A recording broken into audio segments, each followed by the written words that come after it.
है नहीं है, सच बताओ मुझे। तो जिसके भी हाथ में फोन है जेब में रख लो। फोटो जब उतर के जाएंगे यहाँ से, जब तक सबके साथ फोटो नहीं हो जाएगा तब तक इस ग्राउंड से बाहर नहीं जाओगे।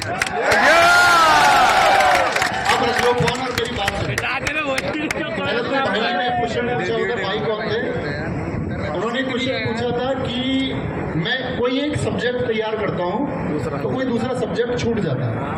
दरअसल में जब हम लोग मीटअप करने आते हैं तो उस मीटअप का सबसे बड़ा उद्देश्य ये नहीं होता कि हम लोग आपके पास फोटो खिंचवाने आ रहे हैं या हमें कोई एक अजीब खुशी मिलेगी या विशेष खुशी मिलेगी कि आप हमारे साथ फोटो खींचें।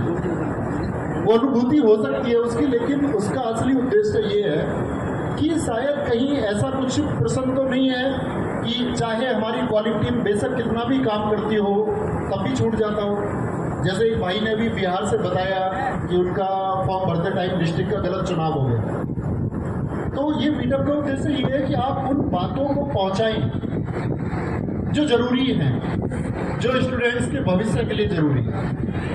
इसका बिल्कुल उद्देश्य ये नहीं है कि आप मेरी कोई तारीफ करें, क्योंकि प्लेटफॉर्म की तारीफ करने के लिए आपको उस प्लेटफॉर्म को आपने इतना प्यार दिया है कि वो पूरे भारत भर एक विशेष पहचान रखता है और वो आपके प्यार की वजह से।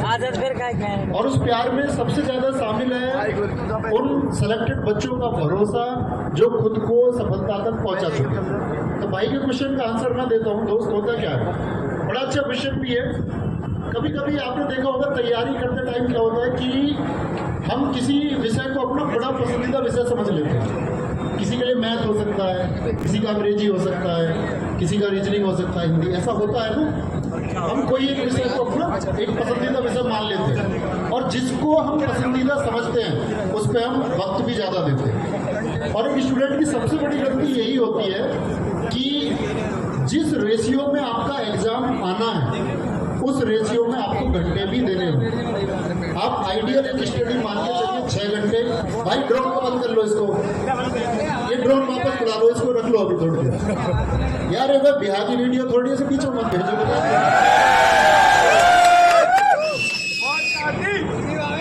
तो सबसे बड़ी कमी ये है कि हम उस बराबर रेशियो में मान के चलिए हम 8 घंटे पढ़ते हैं, बड़े ध्यान से सुनना, और कोई एक एग्जाम लेते हैं जिसमें 100 क्वेश्चन आते हैं, 4 सब्जेक्ट में 25-25 क्वेश्चन आते हैं, ठीक है।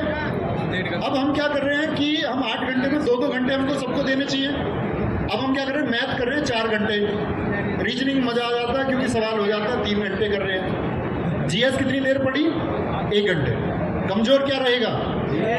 अब मान के चलिए किसी का जीएस में इंटरेस्ट है, 4 घंटे जीएस पढ़ी और मैथ पढ़ा 1 घंटे, कमजोर क्या रहेगा। बराबर टाइम दो, और जब लगे कि मेरा जो सब्जेक्ट है अब इसमें कमांड बन गई है, रीजनिंग के लिए 2 घंटे देने की जरूरत नहीं है क्योंकि रीजनिंग पर मेरी कमांड अब बन चुकी है, तो रीजनिंग को 1 घंटे कर दो। अब रीजनिंग का बचा हुआ 1 घंटा किसको देना है, जो सब्जेक्ट कमजोर, हिंदी को या अंग्रेजी को आपको लगता है कि भाई मेरी कमांड बन चुकी है, तो जिस विषय पर आपकी कमांड बन जाए उस समय को उसे दे दो जिस पर आपकी कमांड नहीं। तैयारी का मूल नियम तो ये है।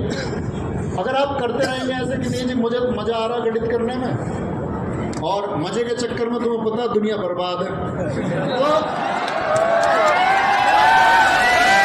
जैसे अभी तुमने देखा, मतलब इस एज में रहता ही है एक्साइटमेंट कि लड़की कैसे बोली वहां से, तो उठ के देख रहे हैं सर ने आके बोला माँ का फोटो याद कर लेना, सबकी आंखें नीचे, जिंदाबाद जिंदाबाद। मतलब ये चीजें क्षणिक है, मोमेंट्री है।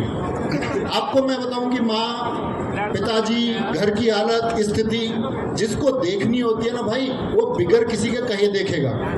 मेरे कहने से तुम अपने घर की स्थिति देखोगे, तुमसे बड़ा मूर्ख कौन है फिर। अगर मेरे कहने से तुम पढ़ने बैठोगे, कोई बोला जी मुझे तो आपका चेहरा देख के मोटिवेशन आता है और मुझे बहुत अलग लेवल का जुनून आता है, तो सबसे बड़ा मूर्ख है फिर। अगर किसी को देख के तुम्हें लगता है कि मुझे मोटिवेशन आ रहा है, जुनून आ रहा है, मतलब तुमने आपसे पहले आइडेंटिफाई नहीं किया। 20 वर्ष गुजर गए, 22 गुजर गए, 24 गुजर गए, 26 गुजर गए, क्या सीखने के लिए अब तक जीवन में कुछ आया ही नहीं था। सच में आया होगा, इसका मतलब क्या है कि हम एक क्षणिक बहकावा करते हैं। क्षणिक बहकावा कैसा जी, मुझे तो तुम्हें देख के ही पढ़ने को मन करता है, मैं तो रातों को जागता हूं, मैं तो अपनी माँ की मुस्कुराहट के लिए पढ़ रहा हूं। ठीक है, लेकिन क्या सच में उस दिखावे की जरूरत है? तो भाई सबसे पहले तो दिखावा करना बंद करना होगा। और जो लड़के पढ़ाई के टाइम पर कि जी मुझको फॉलो बैक कर दो, मेरे साथ कॉलैब कर लो, फोटो खींच के भेजूंगा उसको, उससे बोलूंगा नवीन सर से मेरी रोज बात होती है, मेरे बड़े करीबी हैं, तो ये सब इन सब चीजों से बचना होगा। अगर जिंदगी की कहते हैं ना कि रियल चीज आपको बनानी है तो रील से तो बचना होगा। तुम कहोगे जी तुम क्यों बना रहे हो? क्योंकि भाई मेरी नजर में शायद हम उस एक लेवल पे पहुंच चुके कि जहां शायद चीजें आरामदायक है। ऐसा नहीं कि करने को आगे नहीं है, कुछ करने को बहुत कुछ है। अभी आपका कहीं जाने का ड्रीम होगा तो हमारा भी कहीं पहुंचने का ड्रीम होगा, तो सबका होता है। अच्छा, दूसरी चीज क्या है